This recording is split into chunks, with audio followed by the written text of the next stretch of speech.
আসসালামু আলাইকুম ওয়া রাহমাতুল্লাহি ওয়া বারাকাতুহু।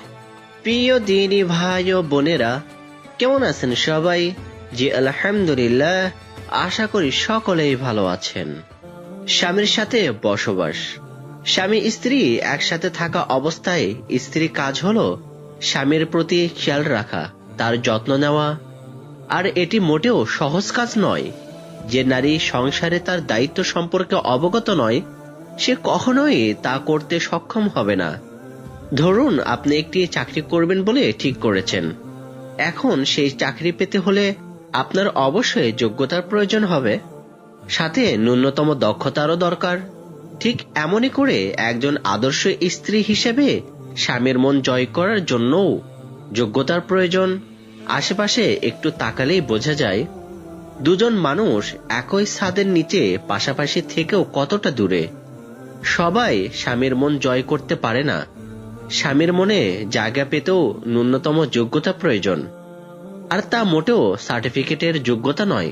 এক্ষেত্রে একজন আদর্শ স্ত্রী পারে তার স্বামীকে খারাপ কাজ থেকে দূরে সরিয়ে ভালো কাজের উৎসাহ দিতে, তার স্বাস্থ্যের প্রতি খেয়াল রাখতে।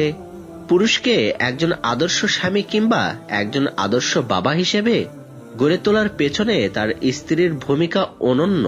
সত্যিকার পুরুষ তাকেই বলা উচিত যে নিজের পরিবারকে আগলে রাখে এবং সন্তানদের সঠিক পথে পরিচালনা করে।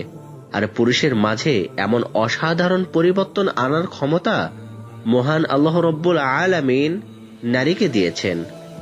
একজন নারী পারে ভালোবাসা দিয়ে একজন পুরুষের স্বভাবে পরিবর্তন আনতে। তবে পরিবারের সুখ ও সমৃদ্ধির পাশাপাশি পরিবারের দুঃখ কিন্তু তার হাতে। একজন নারী তার সংসারকে একটি স্বর্গে পরিণত করতে পারে, আবার সে চাইলে তা জ্বলন্ত নরকেও হতে পারে।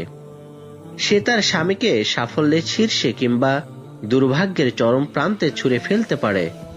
একজন ধৈর্যশীল বিনয়ী স্ত্রী সবচেয়ে নিকৃষ্ট পুরুষকেও বদলে দিয়ে সাফল্যের শীর্ষে পৌঁছে দিতে পারে। নারীরা এক বিস্ময়কর ক্ষমতার অধিকারী হয়ে জন্ম নেয়, কেননা তার যা ইচ্ছে তাই সে অর্জন করতে সক্ষম। স্বামীর সংসার সামলানো ইসলামের একটি গুরুত্বপূর্ণ অংশ।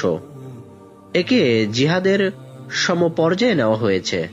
আরো বিস্তারিতভাবে বলতে গেলে জিহাদ বলতে মূলত ইসলামের অগ্রগতি রক্ষা ও সম্মানের জন্য সংগ্রামকে বোঝানো হয়।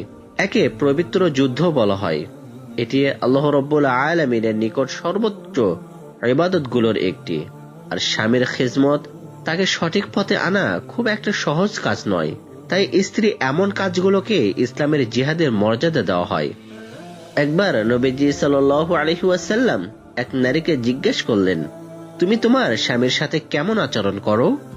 তিনি বললেন, নিজের সাধ্যের মধ্যে আমি তার সেবা যত্নে বিন্দু মাত্র ত্রুটি করি না। নবী সাল্লাল্লাহু আলাইহি ওয়াসাল্লাম বললেন, সাবধান থেকো, তার সেবাই তোমাকে জান্নাতে পৌঁছাবে বা জাহান্নামে। মহানবী সাল্লাল্লাহু আলাইহি ওয়াসাল্লাম আরো বলেছেন, যে নারী তার স্বামীকে সন্তুষ্ট রেখে মৃত্যুবরণ করলো সে জান্নাতে প্রবেশ করবে। নবী সাল্লাল্লাহু আলাইহি ওয়াসাল্লাম আরো বলেন, যে নারী স্বামীর মুখাপেক্ষী হওয়া সত্ত্বেও তার কৃতজ্ঞতা আদায় করে না, আল্লাহ তাআলা তার দিকে ফিরেও তাকান না। নাউযুবিল্লাহ। প্রিয় দ্বীনী বোনেরা, ইনশাআল্লাহ আমরা এই কথাগুলোর উপর আমল করব।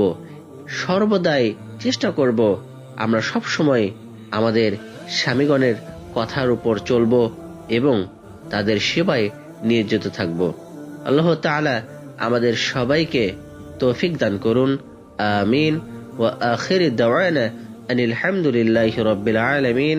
আসসালামু আলাইকুম ওয়া রাহমাতুল্লাহি ওয়া বারাকাতুহু।